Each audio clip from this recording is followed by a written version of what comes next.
اللہ رب العالمین نے اگلا مفہوم جو سیدنا آدم علیہ السلام سے شروع کیا، وَإِذْ أَخَذَ رَبُّكَ مِن بَنِي آدم، جب اور نبی اس بات اے نبی صلی اللہ علیہ وسلم اس بات کو یاد کرو جب آپ کے رب نے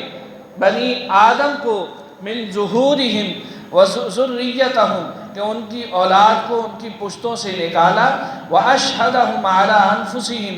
اور انہیں انہی کی جانوں پر گواہ بنا ڈالا، أَلَسْتُ بِرَبِّكُمْ کیا میں تمہارا رب نہیں؟ اللہ نے یہ سوال کر ڈالا تو قالوا بلا شہیدنا، سبھی نے یہی کہا تھا کہ ہاں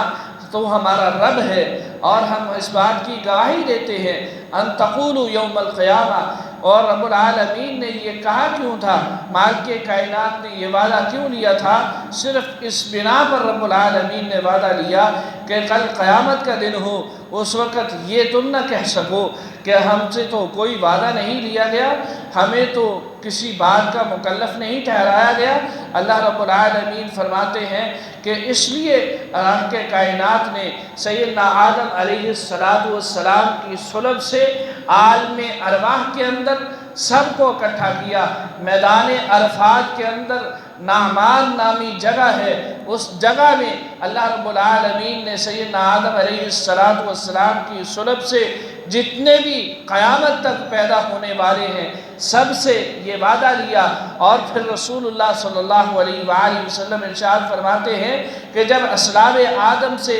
پیدا کرنے کے بعد پھر اللہ نے ان سے وعدہ لیا تو سب نے یہی کہا تھا قالوا بلا شہیدنا کہ ہم گواہی دیتے ہیں، کیوں نہیں، تو ہی ہمارا رب ہے، تو ہی ہمارا پروردگار ہے، تو ہی سب کچھ ہے۔ اور پھر رب العالمین کے پیغمبر جناب محمد الرسول اللہ صلی اللہ علیہ وآلہ وسلم نے ارشاد فرمایا کہ کوئی بھی بچہ جب بھی پیدا ہوتا ہے، خواہ وہ کسی عیسائی کے گھر میں پیدا ہو، یہودی کے گھر میں پیدا ہو، ہندو کے گھر میں پیدا ہو، کسی غیر مذہب میں پیدا ہو، اسلام کے مذہب میں پیدا ہو، جس کے گھر میں بھی پیدا ہو، وہ فطرت پر پیدا ہوتا ہے، اس توحید پر پیدا ہوتا ہے جس توحید کا وعدہ اللہ رب العالمین نے عالم ارواح کے اندر لے لیا تھا۔ اللہ رب العالمین اس فطرت پر اس بچے کو پیدا کرتے ہیں اور اس کے بعد اس کے گھر والے جو چاہیں جیسا چاہیں اس بچے کو بنا لیں، یہودی ہیں اس کو یہودی بنا لیں، عیسائی ہیں اس کو عیسائی بنا لیں، لیکن اللہ نے یہ وعدہ لے رکھا ہے الست بربکم قالوا بلا شہیدنا، تو سبھی نے کہا تھا کہ ہم اس بات کی گواہی دیتے ہیں کہ کیوں نہیں، رب ہمارا تو ہی ہے۔ اللہ رب العالمین نے یہ وعدہ لیا ان تقولوا یوم القیامہ انا کنا عن ھذا غافلین، تم یہ بات نہ کر سکو ہم تو اس بات سے بے خبر تھے۔ اللہ رب العالمین کتاب اللہ میں یہیں پر نہیں اور مقامات پر بھی اس بات کا وعدہ یاد دلاتے ہیں الست بربکم۔ اللہ رب العالمین نے اور صورتوں میں پچھلے گزشتہ صورتیں گزری ہیں، ان صورتوں کے اندر بھی اللہ رب العالمین نے یہ وعدے کو یاد دلایا۔ مالک کائنات بار بار یاد دلاتے ہیں کہ کہیں یہ گمراہ نہ ہو جائیں، کہیں یہ بھول نہ جائیں۔ اور پھر اس کے بعد رب العالمین فرماتے او تقولوا انما اشرک آباؤنا من قبل وکنا ذریۃ من بعدہم فتہلکوا بما فعل المبطلون، تم یہ بات بھی نہ کر سکو کہ ہمارے آباء و اجداد ایسے کرتے رہے اس لیے ہم نے ایسا کیا۔ کوئی بچہ پیدا ہوتا ہے اس کے بعد اس کے والدین اس کو یہودی، نصرانی، عیسائی یا اس کو ہندو مت، بدھ مت، کسی قوم میں غیر مذہب میں اسلام کے مذہب کے علاوہ غیر اسلام مذہب کے اندر اس کو لے جائیں، اس کے پاس یہ دلیل ہے، مالک کائنات نے یہ دلیل قائم کر دی ہے کہ الست بربکم، اللہ نے جو وعدہ لیا ہے قالوا بلا، اس وقت سبھی نے کہا تھا کیوں نہیں، اللہ نے وہ وعدہ اس کے سر پر قائم رکھا ہوا ہے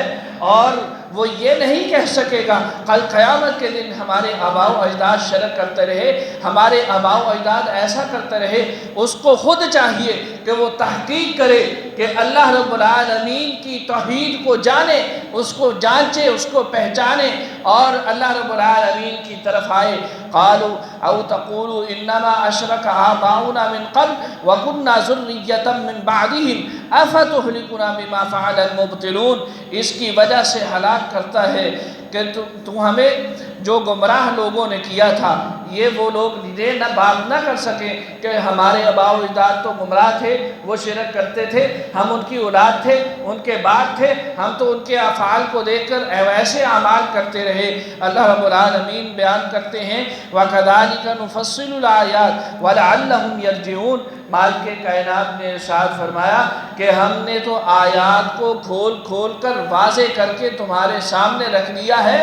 اور پھر اللہ رب العالمین نے یہ واضح کیوں کی ہے وَلَعَلَّهُمْ يَرْجِعُونَ، شاید کہ وہ اس طرف لوٹ آئیں، شاید کہ وہ اللہ رب العالمین کی توحید کو مان لیں، شاید کہ وہ رب العالمین کی ذات کو پہچان لے، شاید کہ وہ اللہ کی ربوبیت کو پہچان لے، شاید کہ وہ اللہ کی الوہیت کو پہچان لے، اور پھر اس کے بعد اس کا اقرار کریں، اس کو تسلیم کر لیں۔ اللہ رب العالمین نے یہ بات واضح روز روشن کی طرح کر دی ہے وَكَذَلِكَ نُفَصِّلُ الْآيَاتِ وَلَعَلَّهُمْ يَرْجِعُونَ۔ کوئی کتاب اللہ کو پڑھ کے تو دیکھے، مالک کائنات نے کتاب اللہ کے اندر ہر ہدایت کا رستہ رکھ دیا ہے، خواہ وہ رسول اللہ صلی اللہ علیہ وسلم کی شریعت کی بات ہے، خواہ وہ پچھلی شریعتوں کی بات ہے، خواہ وہ پچھلے پیغمبروں کی بات ہے، خواہ وہ پچھلی کتابوں کی بات ہے، خواہ وہ فرشتوں پر ایمان کی بات ہے، خواہ وہ تقدیر پر ایمان کی بات ہے، خواہ وہ اللہ کی توحید کی بات ہے۔ اللہ رب العالمین نے ہر چیز کو واضح کر دیا ہے۔ اللہ نے جو احکامات بتلائے ہیں ان احکامات کو کتاب اللہ میں واضح کر دیا۔ اللہ نے جن چیزوں سے منع کیا ہے ان چیزوں کی منع اجتناب سے، روکنے سے، باز آنے سے اللہ رب العالمین نے ان کے متعلق واضح کر دیا ہے۔ ہر چیز کو وَكَذَلِكَ نُفَصِّلُ الْآيَاتِ، ہم نے نشانیوں کو، اللہ نے اپنی آیات کو واضح کر دیا لَعَلَّهُمْ يَرْجِعُونَ، تاکہ وہ اس طرف لوٹ آئیں، تاکہ وہ گناہوں کو چھوڑ دیں، تاکہ وہ اللہ رب العالمین کے ساتھ شراکت جن کو شریک ٹھہراتے ہیں اس شراکت کو چھوڑ کر اللہ کی طرف آ جائیں، اللہ کی وحدانیت، ربوبیت، الوہیت کو مان لیں۔ اللہ رب العالمین سے دعا ہے کہ مالک کائنات ہمیں اپنی توحید کی سمجھ عطا فرمائے۔ اللہ رب العالمین ہمیں ہدایت کے رستے پر چلنے کی توفیق عطا فرمائے۔ اللہ کتاب و سنت کے مطابق عمل کی توفیق عطا فرمائے۔